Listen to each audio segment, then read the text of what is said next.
Direcciones, ¿sí?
Buenas tardes.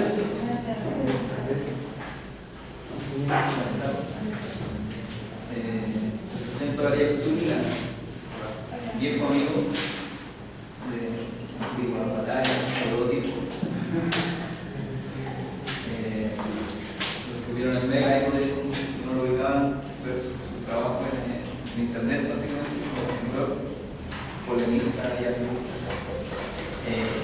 Yo soy un conocimiento bien acabado sobre el tema que queremos empezar a ver a partir de la otra clase, que es conocimiento con el delito como un proyecto de la sociedad y cómo ciertos aparatos de la sociedad, bueno, vinculados al Estado, se las ven con el fenómeno para controlar o prevenir o reproducir, etc. Para eso entonces tenemos un solo invitado y además con un vínculo muy cercano, según vi recién, que es sociólogo, no voy a tomar el tiempo de introducir el curso ni nada de eso acá. Sociólogo Ariel, a ver que lo aprovechemos y primero tengamos un paso de presentación y después lo puedan atoxicar con preguntas, por favor. Muy buenas tardes a todos. El título de la clase, por lo menos así como fue planteado en Facebook, estaba bajo el rótulo de criminología. La criminología es una disciplina, subdisciplina que merece bastante explicación. La primera de la cual que existen muchas criminologías. Quizás no existen tantas criminologías como sociología, pero al menos sí existen mucha criminología. Y por lo mismo sería bueno poner la carta sobre la mesa de que si de alguna criminología yo participo de lo que se considera como criminología crítica, aunque siempre renegando también de ese término, porque la criminología está asociada ineludiblemente al crimen y la mirada que consigue la criminología crítica de observar esto no desde el crimen, sino verlo desde la reacción social. Y esa reacción social puede ser, como no puede ser al crimen, o puede ser algo bastante diferente al crimen. Creo que eso es lo que merece explicaciones, sendas explicaciones. La criminología, por ejemplo, en España, si preguntan por la criminología, le van a decir que es una disciplina técnica que se estudia, es decir, lo van a llevar a una escuela donde se estudia lo que aquí se le llama criminalística, que es importante, de las infinidad de demandas que hay contra centros de estudios que impartieron acá la carrera de perito criminalística. La criminalística se dedica a las pericias técnicas relacionadas con el crimen, pero todo esto desde la visión de los policías, son asistentes de la policía. No hay acá un interés de comprender el fenómeno criminal. Quienes sí han tratado de entender el fenómeno criminal son los sociólogos, desde luego. Pero incluso antes que la sociología se consolidara como una disciplina, estamos hablando de años antes que de Max Weber, ya existía la frenología legal y se intentó a través de la frenología legal, no sé si alguien conoce el término frenología. La frenología es una disciplina que hoy día se dice tranquilamente es una pseudociencia. Existen un montón de ciencia, uno dice la alquimia es una pseudociencia, pero en algún momento gran parte de los conocimientos que tenemos de la química o la física provienen también de la alquimia. La frenología era una disciplina que partía de la base que la conducta del hombre era posible ser explicada a propósito de la conformación de su cráneo. Entonces la frenología realizaba toda una serie de mediciones y está tan internalizada la frenología, ustedes dicen esto es una pseudociencia, que hasta el día de hoy no solamente las abuelitas, sino que las madres, incluso nosotros como padres, ustedes como madre o padre, también le dicen basta tener 2 dedos de frente. Eso es frenología. O preocuparse cómo están la forma que tienen las orejas. Piensen ustedes que ese tipo de disciplina ustedes están poniendo cara de asombro, pero les voy a dar una pequeña nota histórica. El anarquismo estaba bastante relacionado con los inmigrantes italianos. El anarquismo, al menos inicialmente, tanto en Estados Unidos como en Argentina. En Argentina llegaban 6.000 inmigrantes al día en el puerto de Buenos Aires desde finales del siglo XIX. Era el segundo lugar que ha recibido más inmigración luego de Nueva York. Y la diferencia era bastante poca. Casi todos los inmigrantes que venían a Argentina, a Buenos Aires, eran inmigrantes italianos, que hoy día decimos fácilmente italianos, pero no nos olvidemos que Italia tuvo un doloroso proceso de unificación nacional. Los que llegaron de Italia a Argentina, la mayor parte provenía del sur, es decir, eran napolitanos o sicilianos. De ahí venían muchos anarquistas. Y los frenólogos eran los que las personas más influyentes dentro de las facultades de criminología en la Universidad de Buenos Aires, que tenía además la facultad de criminología más importante del mundo en ese momento. Y estaba a cargo, si es que no me equivoco, de la Universidad de Buenos Aires, el mismísimo José Ingeniero, que también era un adherente de la criminología relacionada con la frenología. Entonces crearon una dependencia de la universidad y del Estado dedicada a medirle los cráneos a los inmigrantes y de esa manera decir quién entraba o no al puerto de Buenos Aires. Los que eran expulsados del puerto de Buenos Aires luego entraban por Montevideo, Porto Alegre, Río de Janeiro, es decir, no se devolvían a Europa porque no los dejaban entrar, pero figúrense que esta pseudociencia sí tuvo mucha influencia y aplicación. Bueno, de la frenología vino Lombroso.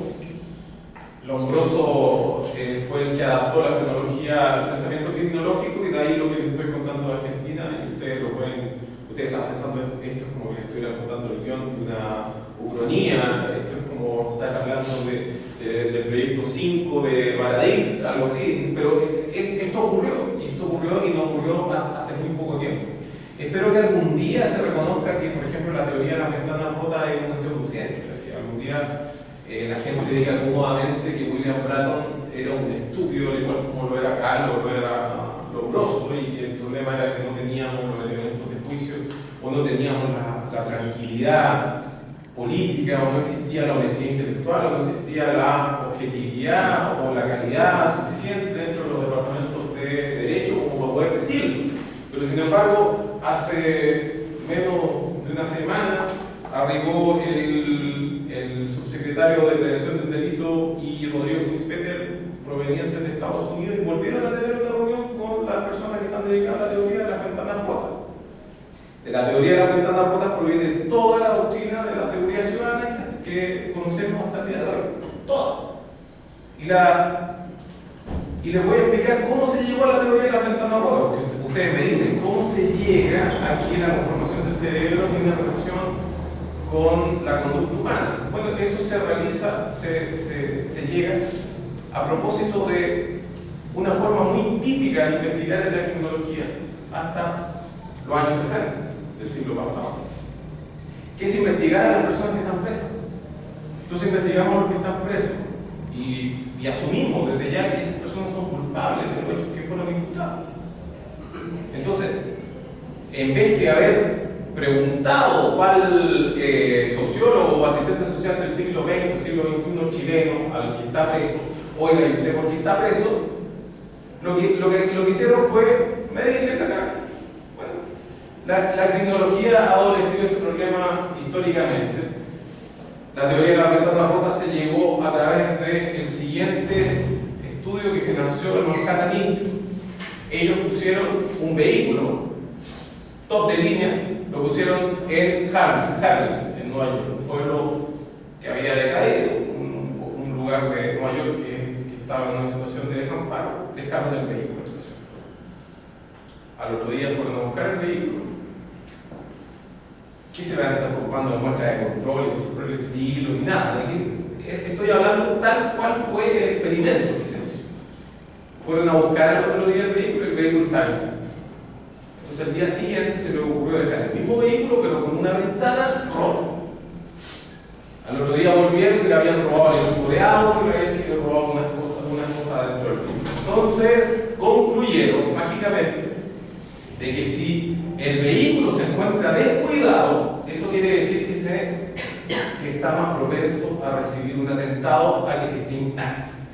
Y de ahí viene toda la teoría de las ventanas rotas, de ahí viene los gráficos, de ahí viene la tolerancia cero, de ahí viene el control situacional del delito, de ahí viene todo lo que se ha hecho en criminología los últimos 30 años, y todo eso es tan ridículo si es que lo ponemos bajo la luz de la seriedad, de la rigurosidad, ni siquiera científica, estoy hablando, lo ponemos bajo el escrutinio de un niño de 5 años. Eso todo es tan ridículo que espero que algún día, y no haya que pasar 100 años para que alguien diga todo lo que se hizo en esa época era un desquiciamiento. Bueno, desde que en Chile fueron transportadas este tipo de ideas, porque acá en Chile tenemos el gran problema que lo hacía ver un pensador chileno, no recuerdo el nombre, pero puedo recordarlo antes de la discusión.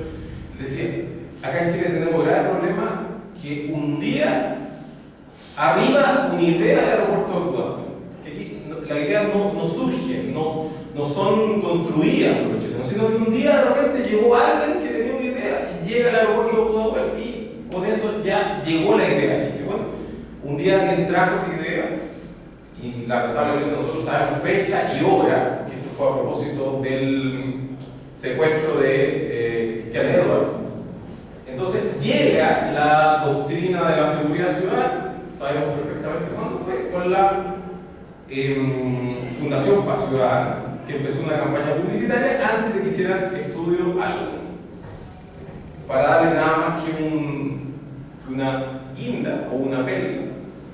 La Fundación Paz Ciudadana hizo un estudio respecto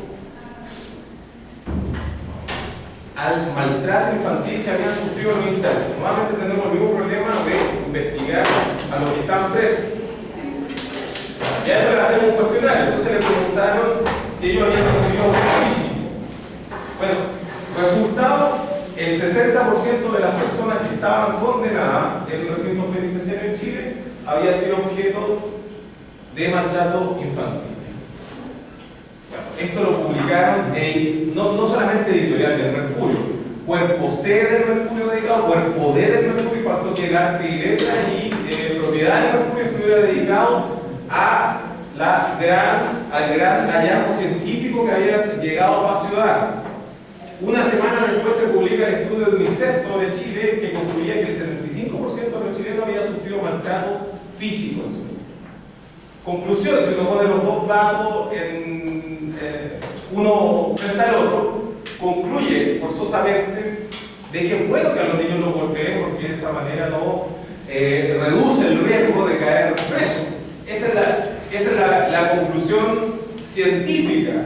Pero para llegar a esa conclusión científica, primero habría que creer al estudio de Paz Ciudadana, cosa que al menos yo ni con guantes de soldador metería la mano al fuego por ese estudio. Y esa es la razón por la cual, si uno revisa dentro de la planta de Paz Ciudadana, usted nunca va a encontrar a alguien que sepa o sospeche siquiera de los asuntos que están investigando, pero sin embargo, las políticas se han realizado a pie juntilla, tanto así que el presidente Lagos dijo: yo firmo a ojos cerrados todo lo que diga Paz Ciudadana. Bueno, el resultado que tenemos es que en 1990 habían 20.000 presos. 20.000 presos en Chile. Hoy día nos acercamos a 56.000 presos. ¿Cuánto ha sido el aumento vegetativo de la población en esa época? En 1990 teníamos 15 millones y ahora estamos 16 millones aproximadamente. Estoy bien. Estábamos en 14 y ahora estamos en 16. Para poner los datos más o menos, para poner las cosas en perspectiva, en Brasil existen 80.000 presos. 80.000 presos. Todos sabemos que Brasil es uno de los países que tiene los mayores índices de criminalidad del planeta. Le voy a dar nada más que un dato. En la plancha del Instituto Médico Legal de Sao Paulo pasan en una noche más muertos por homicidio de lo que pasan por todos los médicos legales de Chile en un año. Más o menos para que tengan una dimensión de lo que estamos hablando. En Chile tiene tasas de homicidio comparables a Suiza, que es el país más pacífico de toda Europa. Esas son las tasas comparables. Argentina, que es un país sumamente pacífico, tiene 10 veces más homicidios que Chile, en términos porcentuales. Brasil tiene 80.000 presos para 160 millones de habitantes. Hay personas que han hecho los cálculos y han dicho, y lamentablemente es cierto, de que Chile tiene más personas presas de las que tuvo Stalin en los tiempos de la guerra. Porque estas 56.000 personas no están consideradas los menores de edad que están sometidos a regímenes de privación de libertad. ¿Por qué? Porque ellos están en lugares donde están jugando todo el día, porque se llama tiempo joven. Están en tiempo joven, ellos no están presos. ¿Cómo vamos a decir que son cárceles? Porque no hay cárceles para menores, entonces ellos no están en cárcel. Bueno, tampoco se considera a todas las personas que están privadas de libertad bajo régimen externo. Ni están las personas consideradas acá que están bajo régimen de reclusión nocturna. Si nosotros sumamos esto, estamos llegando casi a las 100.000 personas con una población de 16 millones de habitantes. Quiere decir que Chile tiene la tercera tasa más alta de encarcelamiento en el mundo. ¿Después de quién? Después de Estados Unidos, China, y de ahí viene Chile. Ese es el único verdadero récord que tiene Chile. No las mujeres más bonitas, no los mejores vinos, no la bandera nacional más bonita, ni el himno nacional más bonito. No, el único récord que tiene Chile en este momento es esto. Tenemos la mayor cantidad de encarcelados por habitante. Pero ¿cuál es la diferencia que tenemos con Estados Unidos? Y una diferencia grosera, que Estados Unidos tiene una tasa de 60 homicidios por cada 100.000 habitantes. y Chile tiene una tasa de 2 homicidios cada 100.000 habitantes. Pequeña diferencia. Sin embargo, los operadores, esta gente de izquierda, algunos criminólogos afebrados, radicales o críticos en Estados Unidos han sugerido de que la cantidad de homicidios está relacionado también con la ultra rigurosidad de su sistema penal. Dicho esas cosas, porque con ejemplos podemos hablar todo el día de ejemplos y al final no estamos diciendo nada, pero ¿a qué iba? Si es que en Brasil existen 80.000 presos para 160 millones de personas y en Chile estamos acercándonos a pasos agigantados a 80.000 presos para una población 10 veces menor, quiere decir que esto estaría más relacionado que con el crimen, como se lo está analizando desde el comienzo, con la reacción social que habría frente al crimen. Y ese cuando estamos hablando de criminalidad, no nos tenemos que olvidar que esta criminalidad es producida por el sistema penal. Bueno, esto podrá ser una obviedad, podrá ser un asunto meramente semántico, pero en el ámbito jurídico esto es prioritario. Existe un viejo aforismo latino que no hay crimen ni hay pena sin ley, y eso lo explica todo. ¿Cómo podemos nosotros realizar un estudio objetivo de la criminalidad? Se hacen estudios todos los días y se publican estudios día a día sobre por ejemplo, hay otra cosa que como que nos acerca casi del borde de la pseudociencia, pero esto no tiene que ver con las investigaciones mismas. Ustedes son muy jóvenes y no recuerdan todas las promesas que se hicieron respecto al proyecto Genoma. Es decir, con el proyecto Genoma, en 6 meses íbamos a ver todo lo que necesitábamos para comprender al ser humano.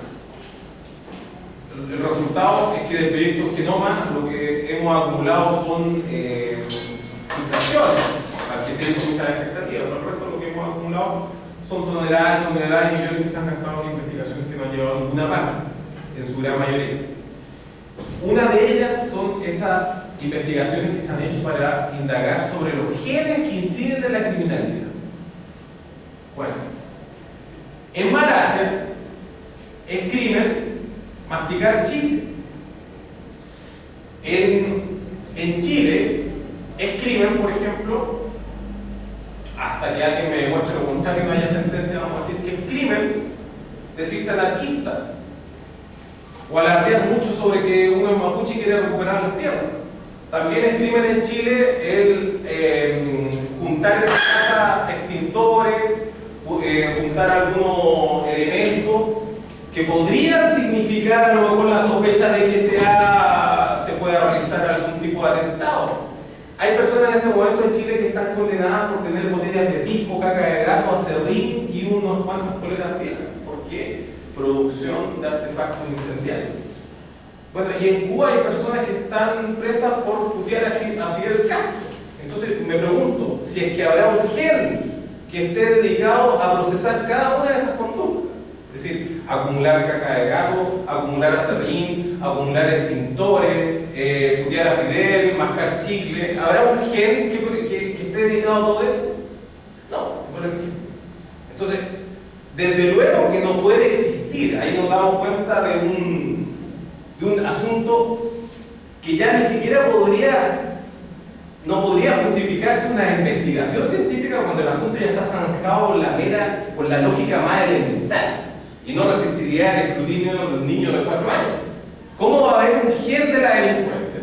Si la delincuencia, a fin de cuentas, es algo que lo realiza el poder y lo que es peor, lo realiza su total arbitrio, porque no existe ninguna coherencia ni con la forma ni con lo que ha sido crimen de las distintas culturas. Piensen ustedes, aquí nos perdemos mucho porque como tenemos esta separación occidental-centrista entre la antropología y sociología, nosotros no le llamamos crimen a lo que sucede en las comunidades, le llamamos tabúes, por ejemplo. Entonces nosotros, ahora hablemos de los tabúes. ¿Qué es lo que es tabú en una sociedad y qué es lo que es tabú en otra sociedad? ¿Existe al menos una regla? ¿Existen delitos universales, por ejemplo? ¿Vamos a llegar a la tortura? Sí, posiblemente. Pero lamentablemente la tortura es preferentemente usada por las policías de todo el mundo. Y quizás aquí tendríamos una unificación.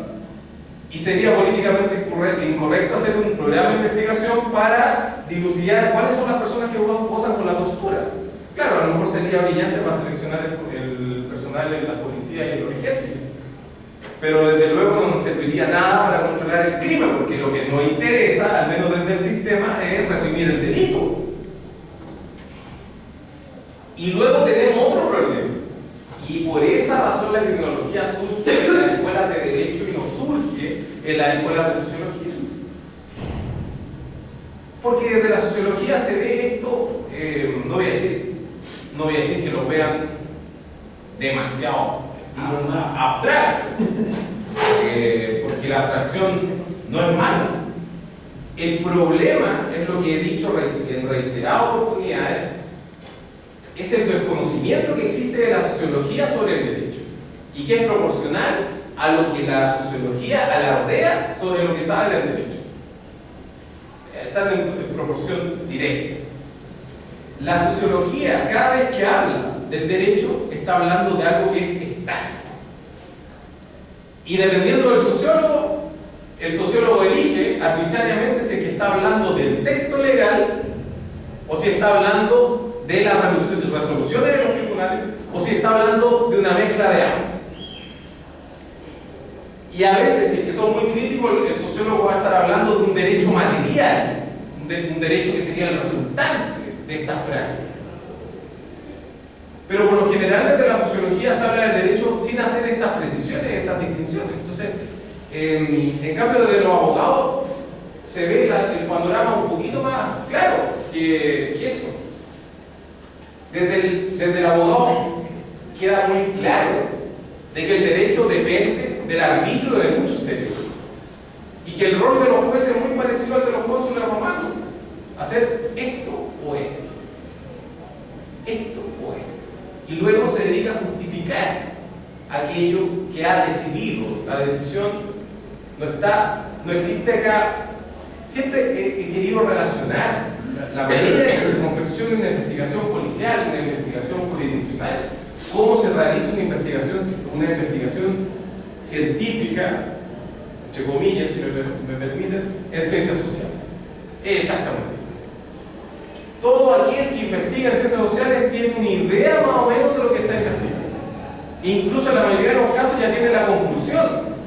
Pero sin embargo, los profesores le obligan, y él mismo se obliga y se miente a sí mismo, diciendo que ha seguido un riguroso método científico.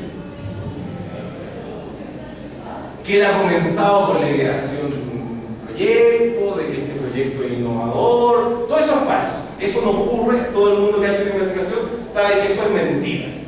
Sin embargo, en su pretensión histérica de la sociología por creerse ciencia, ha creído que la manera de poder justificarse ante el mundo de que lo que hace es ciencia es copiar y de mala manera lo que hace la física. Pero sin embargo, si usted va a un lugar donde enseñan física, no estoy diciendo educación física, sino que es física, se va a encontrar de que no hay una hora académica dedicada a metodología de la investigación. ¿Por qué será? Porque ellos investigan. Ellos no se dedican a hacer como que investigan. Esa es la gran diferencia. Entonces, lo que se hace en una investigación policial y lo que se hace en una investigación jurisdiccional es exactamente lo mismo. Exactamente lo mismo. La ley, que vendría a ser como la metodología que ellos tienen que seguir, les dice que ellos tienen que investigar con objetividad, con celo, ambas posiciones. Si es que el imputado les dice: no, es que yo estaba en el bar de la esquina tomando una cerveza justo a esa hora, el policía tiene que ir al bar de la esquina a confirmar esa historia. ¿Lo hace? ¿Le interesa hacerlo? La policía actúa con un sesgo que es ilegal y anticonstitucional, pero no solamente en las investigaciones emblemáticas, en todas las investigaciones. Lo que ocurre es que en las investigaciones emblemáticas esto se sabe, sale a la luz pública y ahí aparecen los periodistas a hacer un escándalo, un desmadre, como si esto fuera lo más grave que ha pasado en el país. En el caso Bomba, por ejemplo, como lo solemos llamar, el caso Bromas o el caso Bombas de Ruido, en el caso Bombas de Ruido tenemos el siguiente caso. 25 de los más prestigiosos y caros abogados de Chile han estado a cargo de la defensa de estos jóvenes anarquistas. Y es por eso de que el caso está plagado de irregularidades. Pero cuando la banda de los Carejaros, fue imputada por el mismo equipo jurídico de la Fiscalía, Alejandro Peña y compañía, existieron esas y más irregularidades. Y al frente, ¿qué abogado estaba defendiendo a los Carejaros? Nadie. ¿Y por qué no había nadie? Porque la Fiscalía se había encargado de quitarle todo el dinero y por lo tanto dejarlo sin dinero para contratar abogados. Y en segundo lugar, hay casos en narcotráfico en que han metido presos inclusive a los abogados, implicándolos en la asociación ilícita. ¿Cuál fue el argumento que incriminó a 20 personas?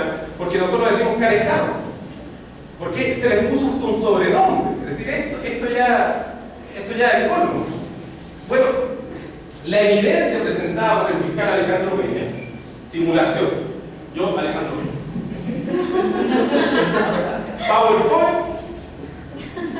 PowerPoint, ordenando estos datos. La señora María llama a la señora Juanita: oye Juanita, ¿te queda lechuga? Sí, me quedan 3 nomás. Ya, a la tarde paso a buscarlo. Esa es la evidencia que metió a 20 personas presas. Entonces esto lo metieron en un PowerPoint. Y en el PowerPoint salía un icono de la señora Juanita, una flechita llamando por teléfono, y esa era la evidencia. Esa es la evidencia que metió a 20 personas presas. Luego vino la explicación de la CIP o el OS7, no sé cuál de todos fue, pero los mismos peritos que ahora hemos visto desconociendo hasta sus propias firmas. Ese cuerpo brillante de peritos salió a confirmar la tesis de la Fiscalía. Y la tesis de la Fiscalía, ¿cuál era? De que cada vez que estaban hablando de lechuga estaban hablando de cocaína. Magia, eso es magia, ¿cierto? Resulta que estas personas efectivamente vendían verduras porque tenían un puesto en la vega. Alguien se preocupó de investigar si efectivamente la señora Juanita comió ensalada de lechuga ese día. Nada. Aquí el punto fue, así fue esta investigación. Ustedes saben que esta investigación no da ni para el cuadro. Lo sabemos bien, seamos francos, no da ni para el cuadro. Un alumno que llega con esta investigación, esto es lógica, no cuadra, simplemente no cuadra. Pero sin embargo, si tú no tienes abogado competente y decente al otro lado, el señor Alejandro Peña termina imponiendo su tesis, si es que le podemos llamar así. Y tenemos a 20 personas más englosando esta lista.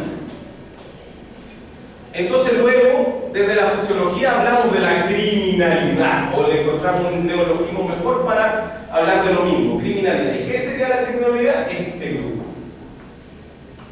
Independiente si llegaron ahí por vender lechuga o cocaína, son criminales de todo mundo. Y luego está estoy hablando acá de un problema procedimental, pero ahora vámonos a todas las leyes que hay, que son irrisorias. Por ejemplo, personas que están presas por piratear películas o software. Hay un video, si ustedes lo pueden buscar en YouTube, que se llama las matemáticas de los defensores del copyright. y ahí uno se da cuenta de que ellos hacen cálculos estimativos de 60.000 millones de dólares de pérdidas mensuales. Y uno dice, bueno, y la economía de Estados Unidos recauda tanto al año, si eso fuera pérdida, ese dinero se fue a alguna parte, es un delito. ¿Por qué viene a ser un delito el robarle a Walt Disney o a la asociación de Walt Disney? ¿Por qué eso es delito? ¿Por qué ciertas películas iban a ser, de hecho, a las leyes de copyright, estoy hablando de Disney, no es textual, porque se les conoce internacionalmente como las leyes Disney. Así se le conocen las leyes de copyright. Y podemos sumar y seguir. Las personas que están, hay personas que están presas por robo de agua. Usted me dice, pero ¿cómo puede robarse el agua? No estoy hablando de agua potable, agua. No es que en Chile existió una ley, una de las tantas leyes escritas por José Piñera, el hermano de nuestro actual presidente, en tiempos en donde no había parlamento. Si usted se molestaba, le pegaban un balazo y el tipo que le pegaba el balazo no integraba este grupo. Incluso lo condecoraba. Y esa ley transformó en propiedad privada el agua. Y el último día de su mandato, la expresidenta y hoy día santa Michelle Bachelet Nigeria privatizó el mar. Figúrese usted. Entonces, si usted es pescador, de repente puede estar preso por robarle los peces a una empresa multinacional corta,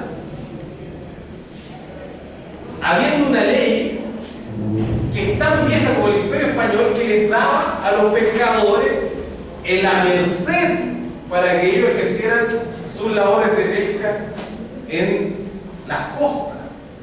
Bueno, ese es el problema. Desde la sociología se tiende a comprar parte del discurso del poder sin analizarlo con mucha rigurosidad, y tienden a creer que cada vez que estamos hablando de delincuencia estamos hablando de Aníbal Lecter. Pero el caso es que Aníbal Lecter no existe.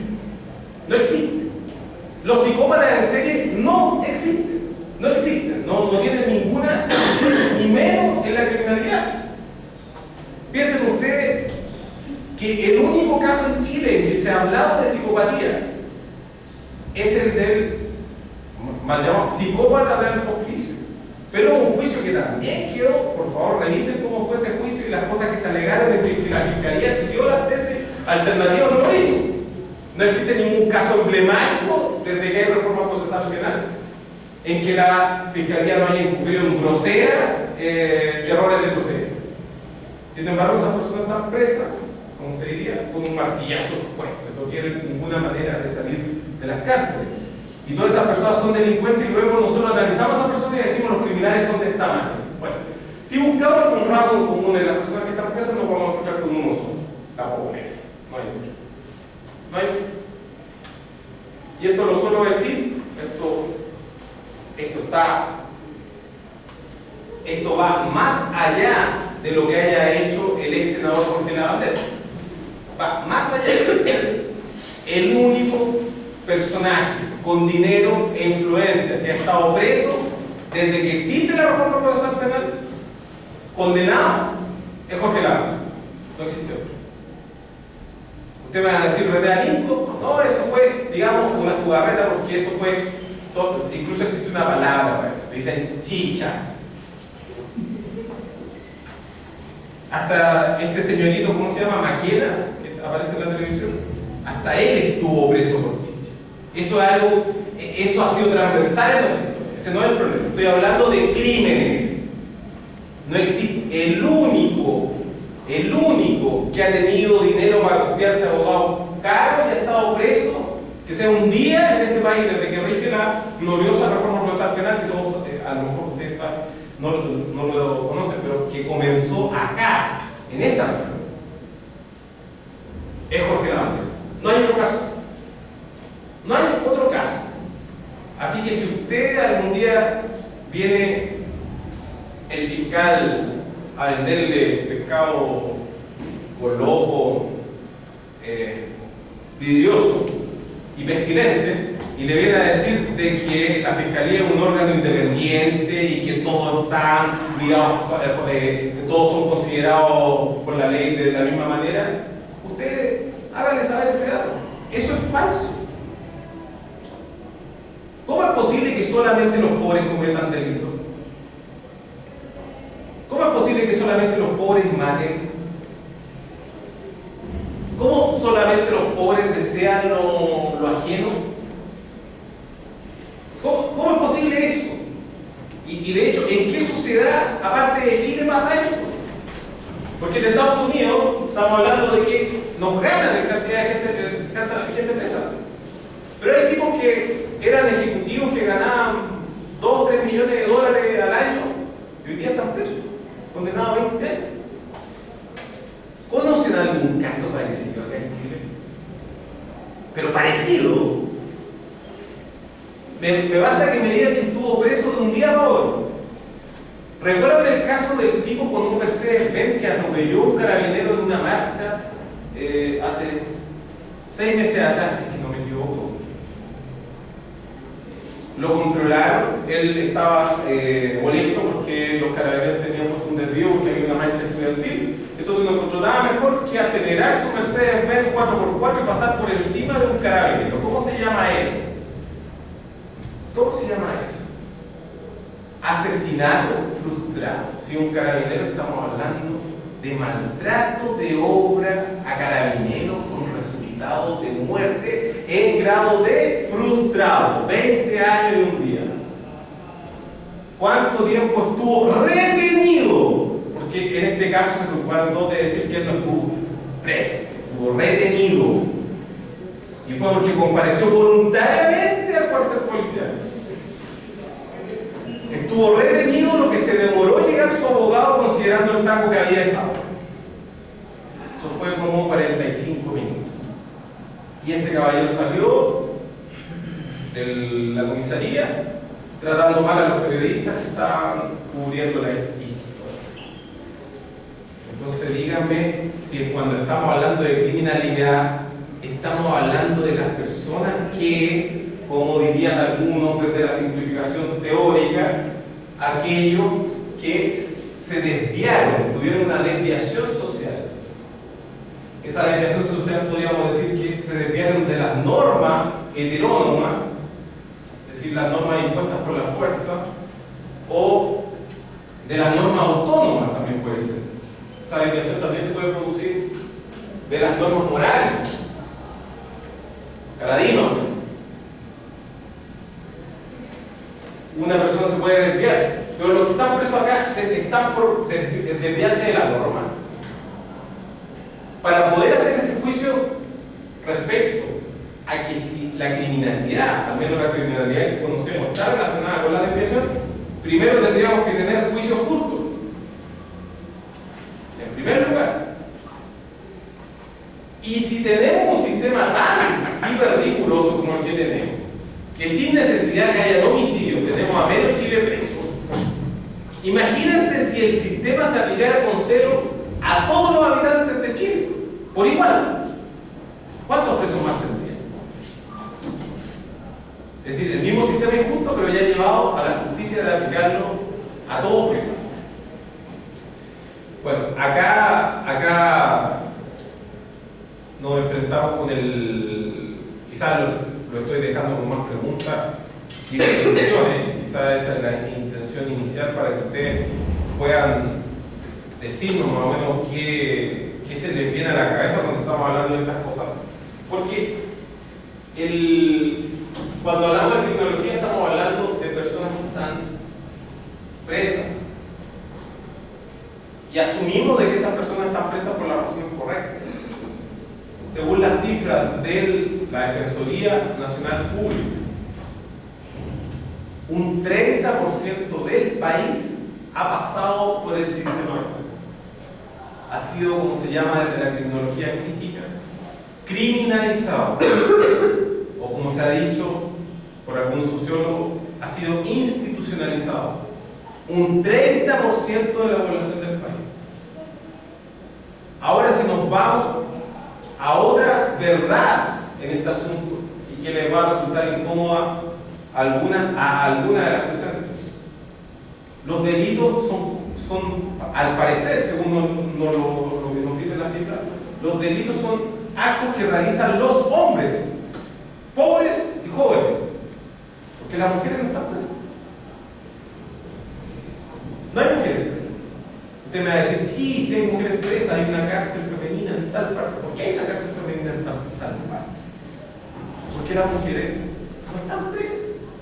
Tenemos casi 60.000 presos, de los cuales 3.000 a lo más son mujeres. Y a diferencia de los hombres, la mayoría de las mujeres que están presas están presas por homicidio. Figúrese. Y la mayoría de las mujeres que están presas por homicidio cuentan en la siguiente historia, que es muy conocida y también muy bien venida por los tribunales. Él me maltrataba, él me golpeaba, por eso yo lo tuve que matar. Y sin embargo, hacer una ley de femicidio para el hombre. La mayoría de las mujeres que está presa está por homicidio. Y en segundo lugar, narcotráfico, que por lo general es microtráfico. Esa es la mujer que está presa. El resto son porcentaje ínfimo. En cambio, en el caso del hombre, el 90% del hombre está preso por delito en contra de la propiedad. Entonces da la casualidad que los delitos, al menos si hablamos de delitos, tendríamos que hablar de este 90%, porque el resto ya entra en una serie de... Podríamos elaborar una teoría, por ejemplo, respecto de este 90%. Y de este 90% son hombres entre 14 y 25 años, pobres. Ellos son los que están presos. Esa es nuestra población. Entonces, si ese es el blanco de la policía, tendríamos que concluir forzosamente de que si la Defensoría Penal Pública nos dice que el 30% de la población ha estado presa, tenemos que concluir forzosamente de que todos los pobres hombres de esa edad, o digamos todos los hombres pobres de toda la edad, han estado presos, están presos o van a estar presos. Eso es lo que sucede en materia criminal. Así como antes decían, todos fuimos, somos, vamos a ser demócratas y cristianos. Ahora con lo de Edwin, yo creo que algunos reniegan de eso. No hablo de su nieta, hablo de él, pero casi lo mismo. El caso, si es que estamos en una población y no en una universidad, tendríamos que decir, todos estuvimos, todos estamos o todos vamos a estar presos. Esa es la única verdad que podemos tener sobre la criminalidad en Chile. Preguntas, por favor, comentarios, atentados, criminalización e institucionalizaciones. Todo esto me recuerda al tema de Mega Upload. Tipo le dieron, ¿cuánto? 72 años de cárcel, creo. Sí. Y había tipos de homicidas que le daban menos de 10 años. Entonces el tema de los crímenes, la pena era como proporcional al delito económico, más que al atentado a la vida. El delito económico es como más importante. Por supuesto, si usted analiza las penas asignadas, tiene toda la razón el ministro del Interior, Rodrigo Kirchner, cuando dijo que la vida de un carabinero vale más que la vida de cada uno de nosotros. Porque si en un problema con mi vecino yo mato al vecino, como el caso que estamos viendo en Peñaflor, ni siquiera estoy hablando de legítima defensa, estamos hablando de que yo lo mato sin posibilidad de justificarme y sin buen abogado, entonces entro, digamos, al sistema estándar. Resulta que en ese caso yo puedo estar 3 años y un día preso por eso. Y si mato un carabinero, perpetua calificada, 40 años de prisión. ¿Se da cuenta? Así como decía, como lo tiene que haber. ¿Se da cuenta? Esa es la situación. Claro de que la vida de un carabinero vale más que la de un ser humano, al menos de acuerdo a la ley. Y resulta que si yo cometo la torpeza cuando le estoy matando a mi vecino, se me ocurre robarle su billetera, mi delito va a pasar automáticamente a 10 años de cárcel. Cada una de las figuras pluriofensivas, es decir, figuras que tienen distintos tipos penales, distintos valores jurídicos que han sido transgredidos. Por ejemplo, violación con robo es una figura agravada de la violación. Y ustedes ven la diferencia que hay entre violar a una mujer y cometer la torpeza de robarle. Añadido, la pena aumenta significativamente. Y así, con cada una de estas figuras pluriofensivas, si usted le pone una gotita de delito en contra de la propiedad, la pena se va a las nubes. De hecho, si a usted se le ocurre robar en un vehículo que está estacionado en la vía pública, ahí tenemos robo en bienes nacionales, un nombre bastante complicado y rimbombante para justificar una brutalidad. Norma del señor Alexandre Rodríguez. Se van a molestar, pero eso, así lo llamaba el Clarín. La señora Alexandre, así le llamaba el Clarín.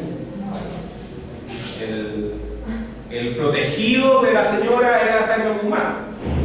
Ustedes saben su propia concepción. Si estuviera el Clarín, ¿cómo le diría a Jaime Guzmán? Pero en ejercicio, estando Alexandre Rodríguez, creó la ley de Estados Antisociales.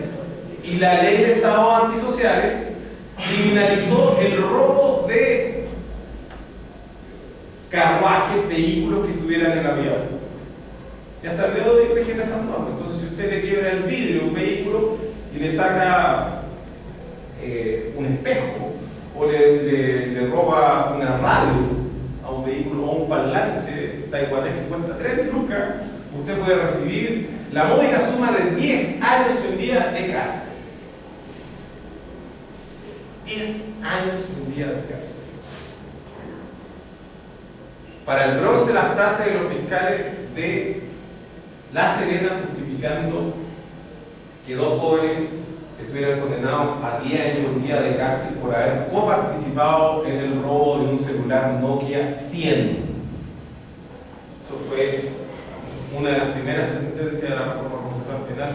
Un Nokia que si usted hoy día lo tuviera funcionando valdría como un objeto de colección para algún ñoño, pero que ya en esa época no valía ni 3.000 pesos.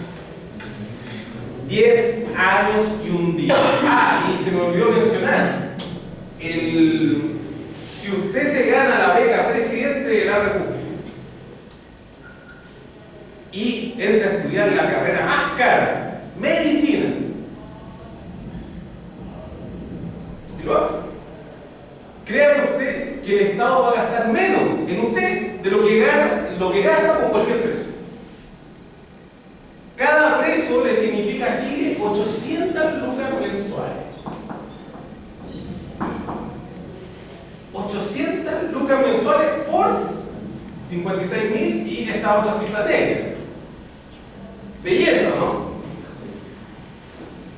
Belleza, aquí, como dicen por ahí, todo calza, pollo, todo. 800 lucas por preso. Imagínense, estoy estudiando en la universidad y tengo 800 lucas. Así como te pasan la plata a la abuelita, así como un billete de ruta, 800 lucas. Haga lo que quiera, mijito, con 800 lucas. ¿Cómo estaría?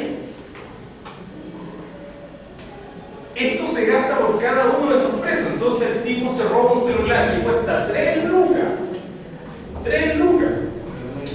Pasa 2 hombres por 1.500 pesos, porque esto es lo que prorratea.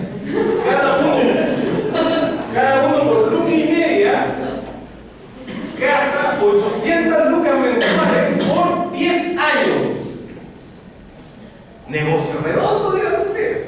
Extraordinario negocio. Bueno, esta locura ocurre todos los días. Esto está ocurriendo acá acá en calle Balmaceda, está funcionando la maquinita moledora de acá, que está metiendo todos los días tipos presos por este tipo de sumas residuales. Entonces usted me dice Mega Upload. ¿Qué daño hay con eso? Está el caso de la cantidad de delitos que hay sin víctimas, entre ellos el mismo consumo de droga. Consumo de droga. Yo le pregunté en el año 96 al director de CONACE que había en esa época. Yo le dije que había estudios que decían que el consumo de pollo, el pollo se le adhieren a hormonas y una serie de cosas que tienen toxinas. Decía, el pollo es claramente algo dañino para la salud. ¿Por qué no prohíben el pollo? ¿Por qué no está prohibido vender pollo, comercializar pollo? Pero usted sabe qué pasaría si se prohíbe el pollo. ¿Qué es lo que pasaría? Se armarían bandas que traficarían con pollo. Habrían homicidios en las poblaciones por bandas que se están peleando el negocio ilegal del pollo.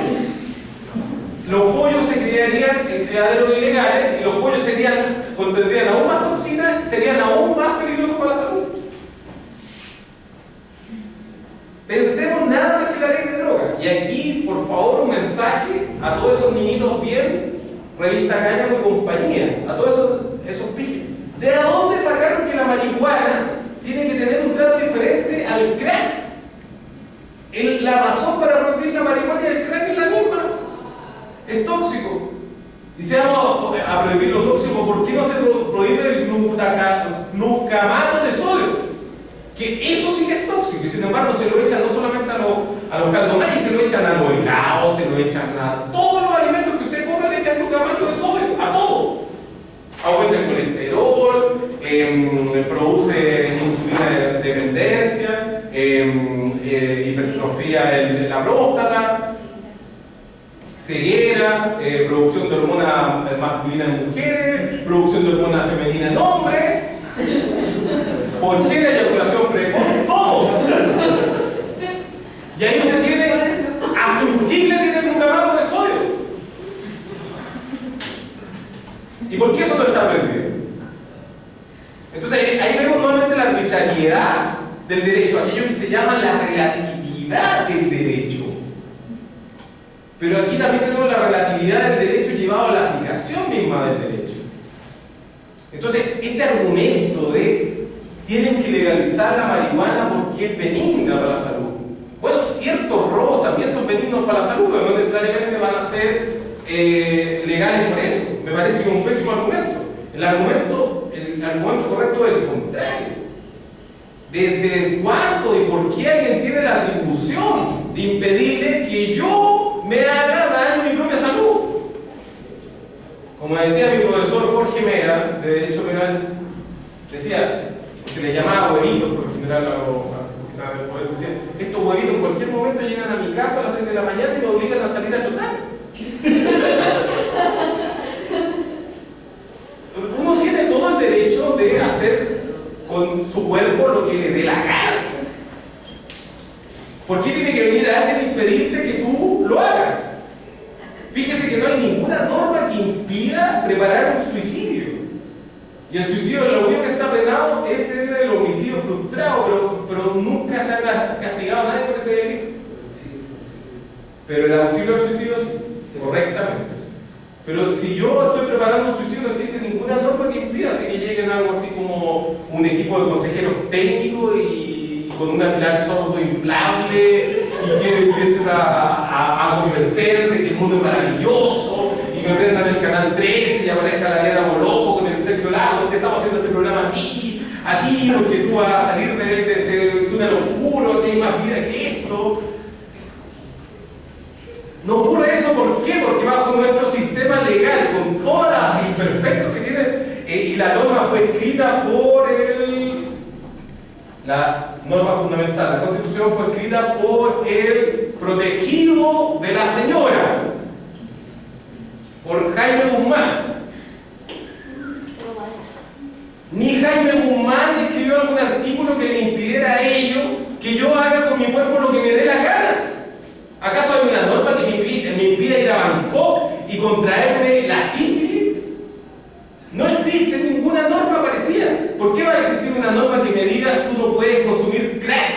te va a hacer mal, se te van a caer los dientes, te va a poner como la Whitney Houston. Eso es algo que decido yo en mi foro interno.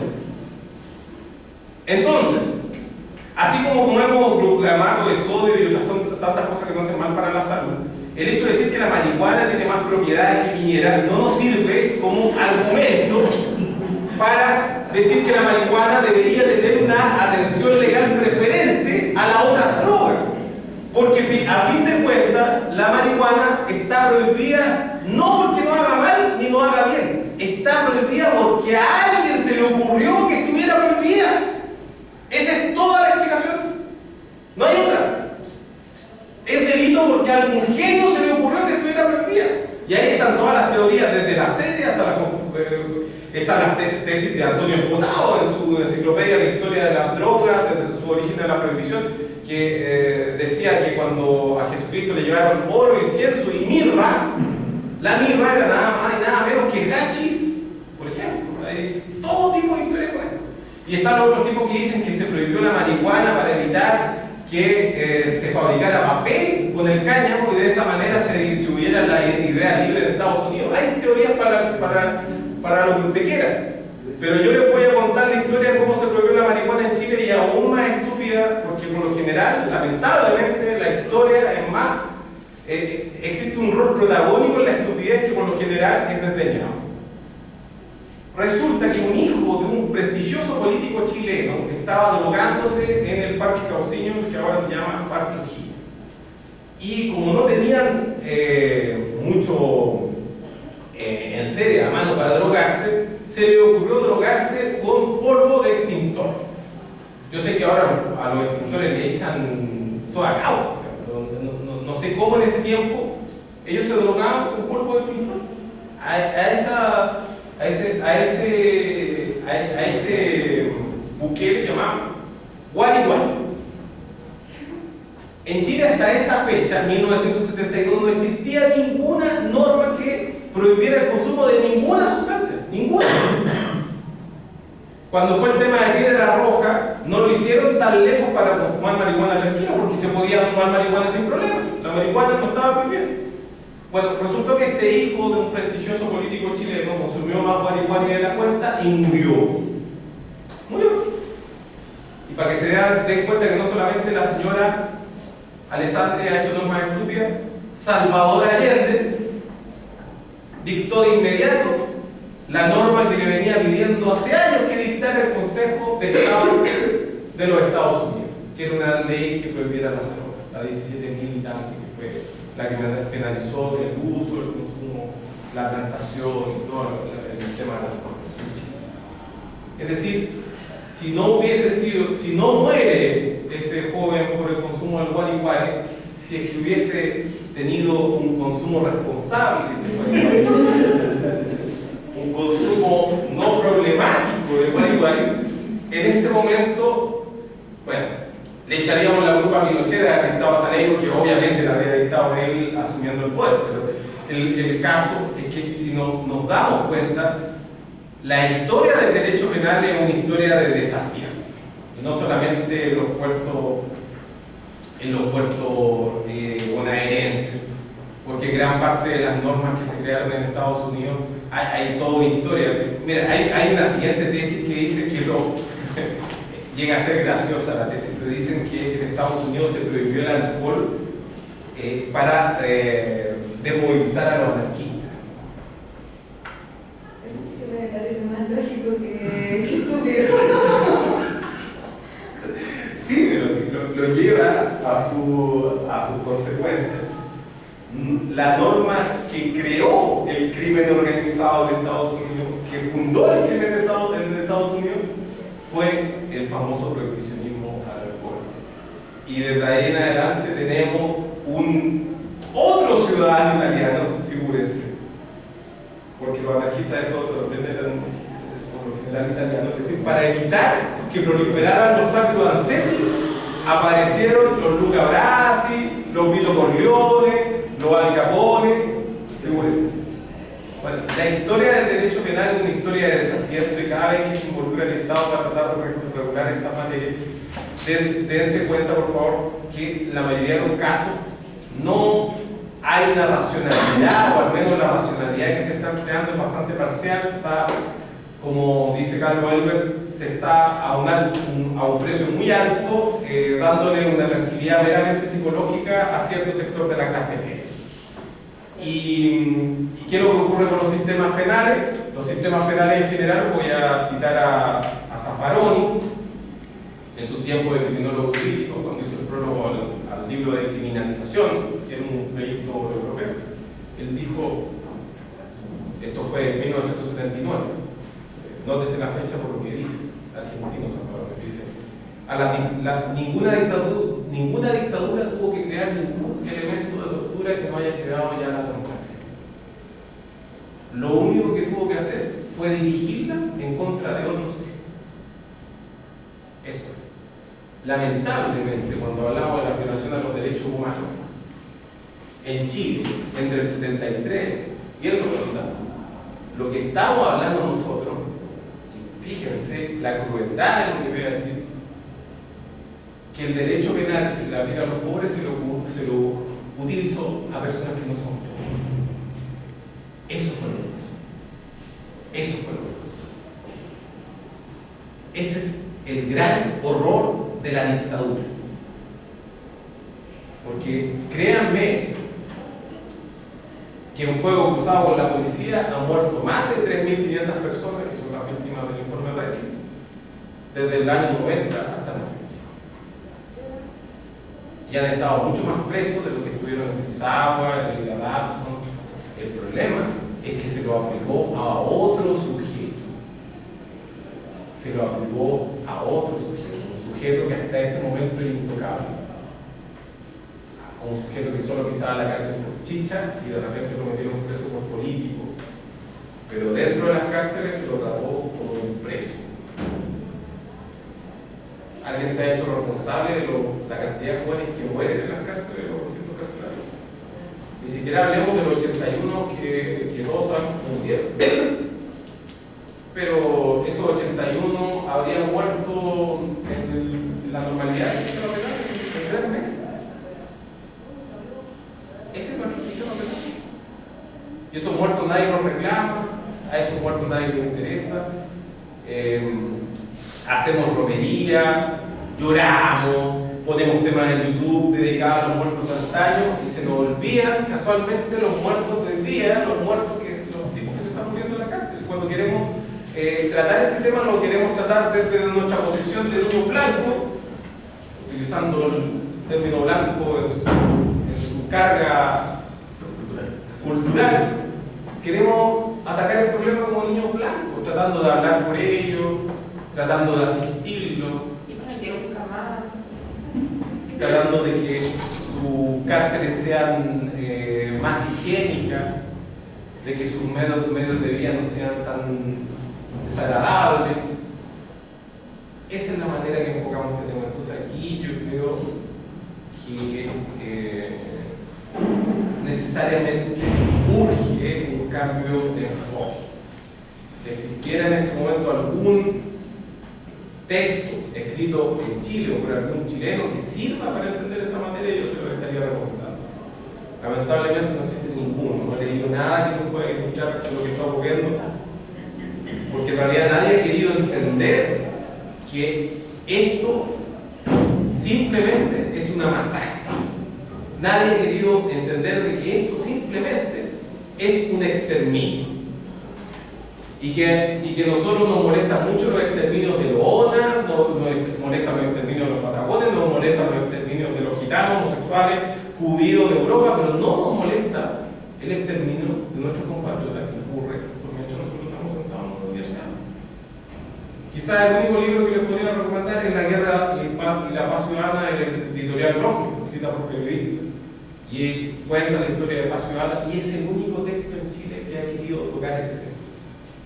Bueno, yo creo que la prensa como más cercana con el pueblo mapuche se ha hecho cargo de llevar la realidad de ellos a este contexto, de que la evidencia sí se pone en el jaque cuando se ocupan en contra de mapuche, de que al final es un tema de poder, de que la ley, de que al final es lógico lógico porque las leyes son del Estado y cualquier persona que vaya en contra del Estado, ya sea pidiendo autonomía o simplemente como, no sé, anarquistas pidiendo destruirlo, se va a ocupar en su contra.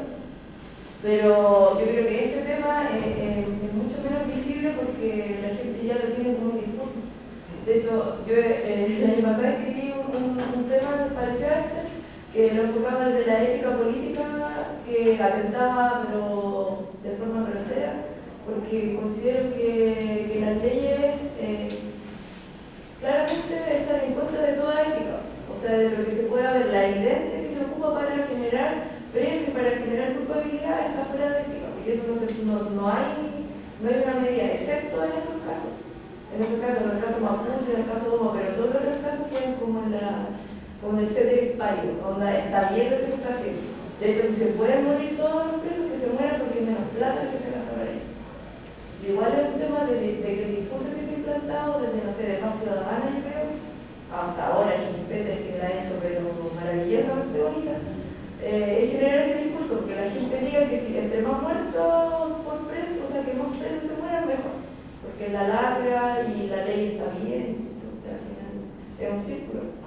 Mira, pensar que una de las definiciones que a mí me parece más acertada de qué es lo que es el derecho es que es la moral respaldada por la fuerza. Me parece que es la definición más correcta que existe de derecho. Cuando decimos, ya, no es que sea inmoral el derecho que tenemos nosotros, sino la pregunta que tenemos que hacernos es ¿cuál es su moral? ¿Cuál es la moral del derecho que nosotros tenemos? Entonces, Marcel Cros, el otro día, por mientras nos entrevistaba Julio César Rodríguez, a veces los periodistas, dentro de su ingenuidad, se anotan varios puntos. Este fue uno de ellos. Que siempre he dicho que los periodistas más estúpidos son los mejores, porque preguntan lo más obvio, y por lo general lo más obvio uno lo soslaya. Entonces, hay periodistas que de tan tontos terminan haciendo grandes hacer. Entonces le quiere sobre esto, y la respuesta de Marcel Cros fue la siguiente: ¿de qué moral me estaba hablando? ¿De qué problema valórico me estaba hablando en Chile? Si la única ética que rige en Chile es la ética del lucro. No hay otra ética. El lucro bajo cualquier consideración. El lucro como ética es lo que rige este país. Todo lo demás se desplaza. Y si tú analizas el derecho, esta típica visión UDP, como le digo yo, del derecho, en que te trata de hablar de un derecho esquizofrénico, de un derecho que siempre es ilegítimo. No, pues el problema acá, el derecho es la moral que se respalda por la fuerza. ¿Ya cuál es la moral de este derecho? El lucro. Acá está el lucro, y de ahí entendí todo calza, como derechos de agua, todas las normas de la señorita Guzmán, todo. Derecho penal, mapuche, porque aquí viene el otro tema, el otra disputa con la sociología. ¿Acaso esto es género, etnia y clase lo que pasa con los mapuches? ¿O hay un conflicto económico entre las forestales? Ese es el problema. Porque cuando el mapuche es dueño de una forestal, no hay ningún problema con ese mapuche. Si el problema acá es otro, es un problema del lucro. ¿Y qué es lo que ampara nuestro derecho? El lucro, bajo cualquier otra consideración. Y ahí cuadra todo. Y ahí dejan de haber esa diferencia. Voy a decir algo que también puede resultar ofensivo para algunos. ¿Cuántos de este grupo que están acá están presos por ser mapuche o están presos por ser anarquistas? ¿Y cuán sobrerepresentados están en la prensa canalla y en la prensa alternativa? Están tremendamente sobrerepresentados. El tipo que está preso por ser pobre. Y ese tipo no tiene prensa, ni siquiera tiene prensa alternativa. Y el mapuche tampoco está preso por ser mapuche, es porque siendo mapuche agredió algún interés. Exacto. Nadie está preso por ser mapuche. El que sea mapuche puede jugar en contra. Bueno, pertenezco al curso, soy estudiante de Derecho de esta casita de estudio. Partiendo de la base de que el sistema político y el sistema judicial son creaciones del arbitrio del hombre, como lo decía anteriormente, y de que el derecho en sí es un problema ético personalmente creo que no tiene, porque la ética no existe en el derecho, creo yo. Ha sido un paralelo en mi mente con los casos que mencionamos delante, el caso de los Calefagos, el caso Bomba. El año pasado escuchaba al profesor Salazar, que fue abogado, uno de los chicos que fueron detenidos, Francisco Solar. Él mencionaba en el fondo o concluía que el caso Bomba finalmente constituye una bandera política para el gobierno de derecha que estoy actualmente, porque han tratado de instalar, digamos, el terrorismo como un nuevo delito, un nuevo peligro para la ciudadanía, y que es como una manifestación de este libre arbitrio del poder, que crea nuevos tipos penales, que crea nuevas conductas peligrosas para la ciudadanía, y que no tienen ningún fundamento en el fondo, y que se basan en este mal ejercicio judicial, la investigación, los cuerpos policiales que no funcionan, que hacen mal la pega. Finalmente es súper común, es súper normal. Pero el problema es que, como el caso Bomba es un caso mucho más relevante, y quizás, de hecho, lo más probable es que en las cárceles hay mucho menos anarquistas que cabros pobres que vayan por robarse una cartera en el centro, pero constituye sin duda un valor político mayor para la prensa, para el gobierno y para la clase política. Yo creo, no tengo los datos, pero deben haber más votados presos que anarquistas. Claro. Sin embargo, el anarquista preso no genera un inconveniente. Cuando tú dijiste, estaba hablando de las leyes que crea leyes a su arbitrio, pero también a su arbitrio interpreta las leyes existentes. Y hay un caso que está calentito, pero calentito, así como pelota en el área chica. La ley el tema de la violencia no está. Aquí no hay ley. Aquí no hay ley. Aquí está César Barra, operador político de Chile, un tipo que tiene, le han rebotado todos los cheques, creo que ahora le dan talonario de cheques con goma, de goma. César Barra, estafador profesional, operador político, ahora lo ponen a cargo del rescate de los mineros, a cargo de la producción mediática del rescate de los mineros, ahora lo ponen a cargo del plan Estadio Seguro. ¿Y qué es lo que está realizando? Está creando normas criminales sin ley, sin fundamento legal. Cada vez que alguien interpreta una ley, por ejemplo, cuando dicen, como está dando el ejemplo, de que tener una botella de pisco en tu casa, una bolera vieja, un acerrín y un coche parafina es tener los elementos para construir un artefacto incendiario, que eso te amerita que sea preso por tentativa de delito de arrojar artefacto incendiario. La verdad es que ahí estamos creando normas penales al arbitrio y lo estamos haciendo por decreto. Y en el fondo yo creo que el mecanismo del sistema penal, o sea, históricamente si uno observa, se han ido creando nuevos delitos a medida que van atentando contra nuevas cosas que empezaron a importar de un lado a otro. O sea, esa es como la lógica. Sí, la lógica es que la sociedad es cambiante, es dinámica, y los poderosos son sumamente, ¿cómo se podría decir?, hipersensibles. Entonces, todos los días un poderoso se levanta encontrando un vacío normativo. Oye, estos rotos en cualquier momento vienen para acá y me miran por la ventana, ¿cómo se le ocurre? Hagamos una ley. Y carta al Mercurio, campaña en la prensa, histeria, entrevistan unas cuantas señoras que obviamente no tenían por qué pasar por ahí, no tenían por qué preocuparse tanto. Hay una tanta. Les voy a decir esto al último, por favor investiguen ustedes por su parte. La criminología crítica surgió como un intento de explicar los datos que produjo la criminología dominante. Todas sus investigaciones empíricas, todo el acervo de investigaciones empíricas hasta el día de hoy no cuadra el martillazo. Por ejemplo, está el típico chiste fome de la señora que llama por teléfono a los carabineros de que hay un exhibicionista del departamento de Alfred.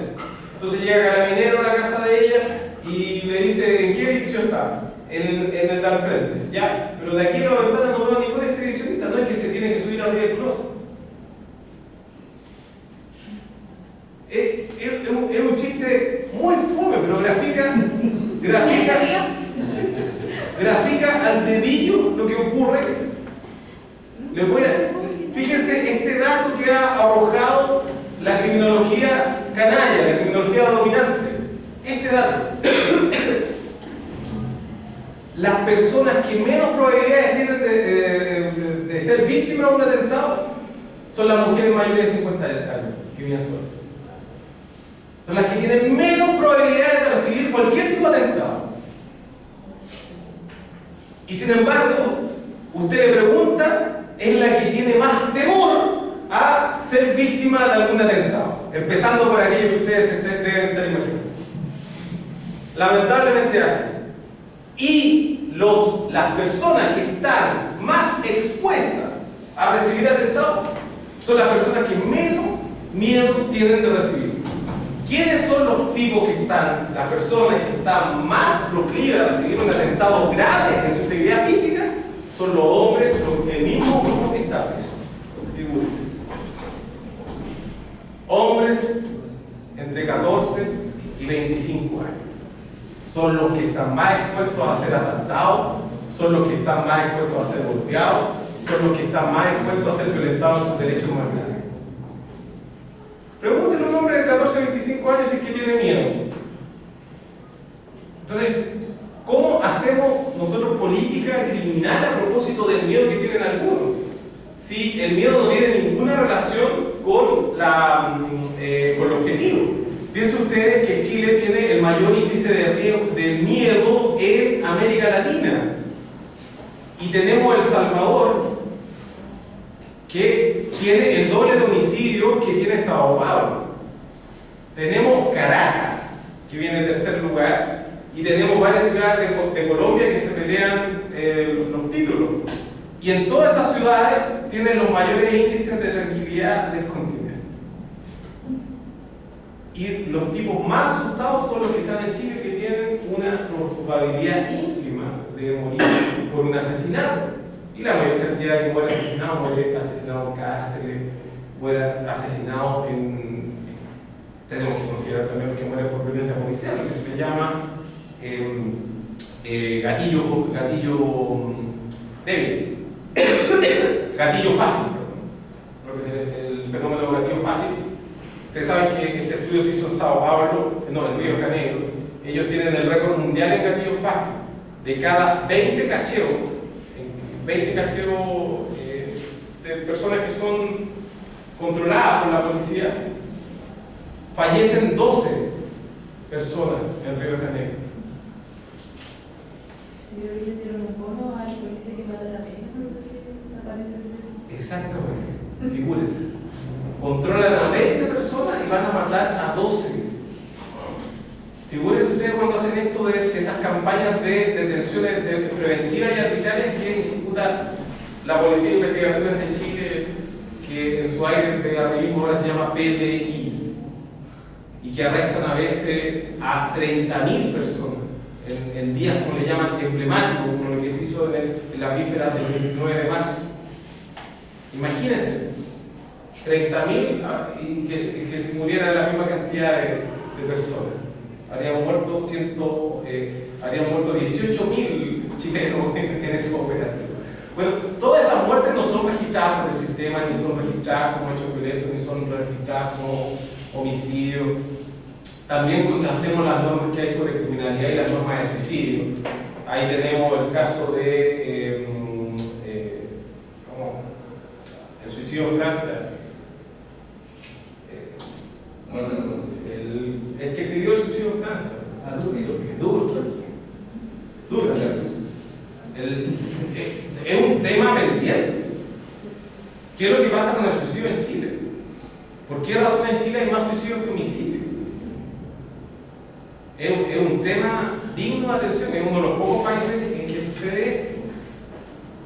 Ese tipo de cosas no se toman en cuenta. Entonces, claro, por lo general ustedes quieren hacer una investigación de que los billetes de los presos que hagan los tribunales deberían ser de titanio, o no sé, deberían darle menos calorías a los presos. Todas esas investigaciones, esas son las investigaciones en materia criminal que hay en este país.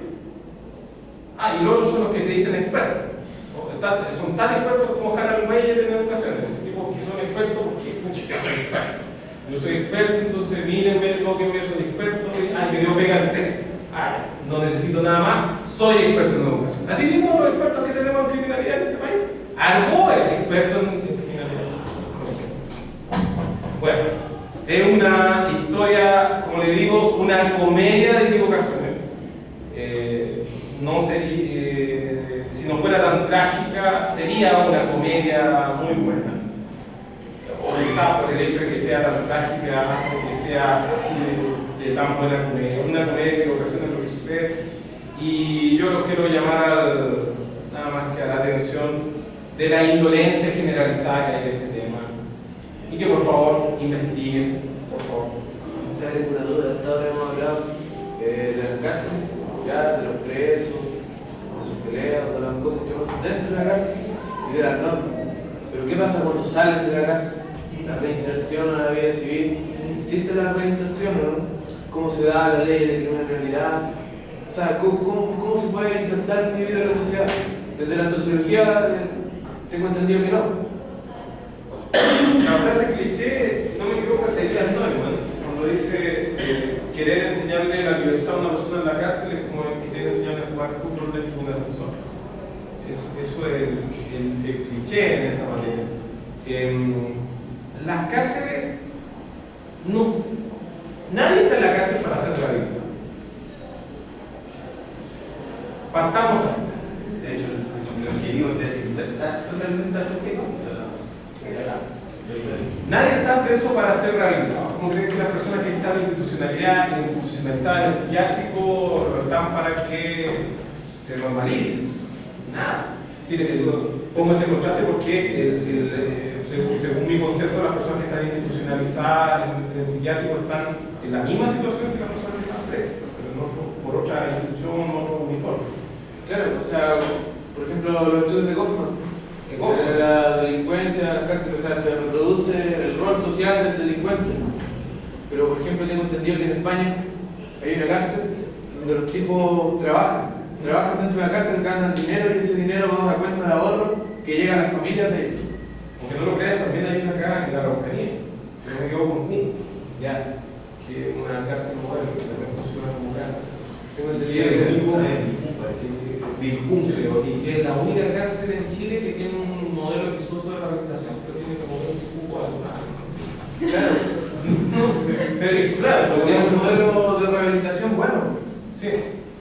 Mira, si tú pensáis que educar a un alumno en medicina cuesta 500 lucas mensuales y tenerlo preso cuesta 800, tú decís, ¿dónde está la falla? Es decir, aquí no hay un problema de plata. Si quisiéramos rehabilitarlo con 800 lucas, no alcanza. Yo creo que no alcanza, ¿no? Y si dicen que harían falta 50 lucas más, mucha, hagamos una vaca. El problema es que acá nos enfrentamos con lo que es la criminología hoy día. Yo lo que lo estaba llamando a la atención es que en la criminología existe un amplio espacio en blanco en la historia de la criminología, que tiene a lo menos unos 40 años. Entonces pensemos en la criminología ahora. Todos esos pronósticos de rehabilitación vienen de una jerga que ni siquiera digamos que eran políticas reales o realizables, de una jerga nacional desarrollista, es decir, de Estado providencia. Existen los recursos y existe la necesidad. ¿Por qué? Porque el mercado de empleo va en alza. Pero hoy día tenemos un fenómeno contrario. Hoy día no hay trabajo para todos. Entonces, ¿qué rol cumplen los presos? Para el marxista clásico diría, los presos son el ejército de reserva, que permiten mantener los precios estables de la fuerza de trabajo. Si es que hay desempleo, aumentamos los presos. Si es que empezamos a crecer, empezamos a crear leyes de indulto. Pero en el sistema que estamos viendo hoy día no están pensados para que funcionen a pleno empleo, todo lo contrario. Solamente pensemos en las universidades como si es que hay un ejército de reserva, eso está en las universidades. Es decir, en la aula universitaria están las personas que están controlando el valor de la mano de obra. En la universidad y en el sistema educativo en general. Entonces, ¿qué es lo que hacen esas personas en la cárcel? ¿Qué hacen toda esta cantidad de personas que están en Chile? Bueno, también existe otra frase que dice, La idea de latigar al que está preso es que el que es un poquito menos pobre que él escuche el latigazo y escuche el dolor de clamor de este, y eso sea lo que lo escarmienta. Entonces, lo que están haciendo con el preso no es tratar de hacerle cambiar la conducta a él, al que está preso, sino que le están obligando a cambiar la conducta al que está libre, al que está fuera de la cárcel. Entonces, cuando tú dices, todo chileno pobre alguna vez va a estar preso, que es lo que nos dice inexorablemente la estadística, entonces tú dices, imagínate la brutalidad de esto. Es tan duro este latigazo que lo sentimos dentro de esta universidad. ¿Entiendes? Porque el mensaje no está llegando solamente a personas pobres, porque el pobre necesariamente va a quedar preso, por algo va a quedar preso. El escarmiento es para toda la sociedad. Bueno, esa es una función política que cumplen los presos. Y eso vale las 800 lucas mensuales de cada uno. Y la otra función es que en este caso, como estamos hablando de pobre absoluto, es que es lo que yo he dicho con todas sus letras, pero casi nadie lo quiere decir de esta manera. Al final lo que es la cárcel es un sistema de exterminio. Es un campo de concentración. Eso es. No, y además que aprovechar la rehabilitación, ¿qué? Es una pregunta, porque rehabilitar porque son pobres. Para si al final van a salir y van a encontrar pega y van a tener certificado presente y van a ser más pobres, pues sería lo que están haciendo perpetuar su pobreza. Además que la palabra rehabilitar, sino una persona que está habilitada para el trabajo. Entonces, lo que nosotros tenemos con el sistema penal es que es un tremendo moledero de carne diseñado para mantener ocupado a Aníbal Lecter, pero los que están presos son los ladrones de bicicleta. Ese es el que está preso. Piensen ustedes que la primera viñeta de Condorito, Condorito cae preso por robarse una gallina. Y luego el carabinero se está comiendo la gallina y le saca pica a Condorito que está atrás de los barrotes. Esa es la primera viñeta de Condorito. Yo lo quiero llamar a la reflexión también con este hecho. No se ha hecho ninguna investigación criminológica de lo que ocurrió antes de Pinochet. Pero yo creo que existen bastantes argumentos que dan fuerza a la idea que durante la dictadura quizás se incrementó o quizás se mantuvo estable la cantidad de muertos por el Estado. Porque nosotros no sabemos cuántas personas mataba el Estado antes de Pinochet. Más o menos podemos hacer una estimación de cuántas personas mata el Estado hoy día, y son bastantes. Son muchas. Así que ese es uno de los tantas vetas de investigación, cosas para que ustedes la maduren. Y también una prevención, cuídense del fútbol, porque hay muchos que se transformaron, así como Beyer, experto en educación, hay muchos que son expertos en tecnología porque leyeron Vigilar y Castigar. Es un buen libro, lo recomiendo, pero no se queden en eso, traten de ir a los datos duros. ¿Algo más? Me quedó con esa idea de que cuántas personas matan al Estado probablemente pasa su responsabilidad, porque no sería en ese caso como una intención de matar como fue un dictador, porque una intención clara de matar a todos lo posible. Bueno, en la cárcel de Colina hay un hacinamiento de 10 veces, al igual que en la cárcel de San Miguel.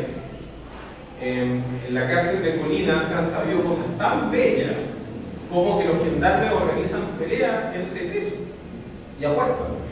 Realizan apuestas y son peleas a muerte.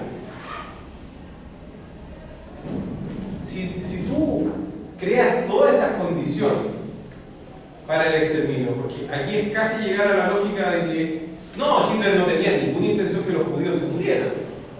No, solamente los encerró y los dejó sin comida, pero no tenía ninguna intención que se murieran. Ese es el punto. Lo que ocurre en las cárceles no es casual. La manera en que se practica el control social no es casual. No es casual. ¿Y a quién se dirige el control social no es casual? Todo eso es una política. Alguien dio órdenes para que esto fuera así. Si tú miras la Constitución te quedan algunas dudas, pero tú te das cuenta que la mayoría de esto es paralegal. Son formas en que se han interpretado los contextos legales. Si rigiera la Constitución de Jaime Guzmán en todos sus artículos, este país sería un país habitable, sería casi un paraíso.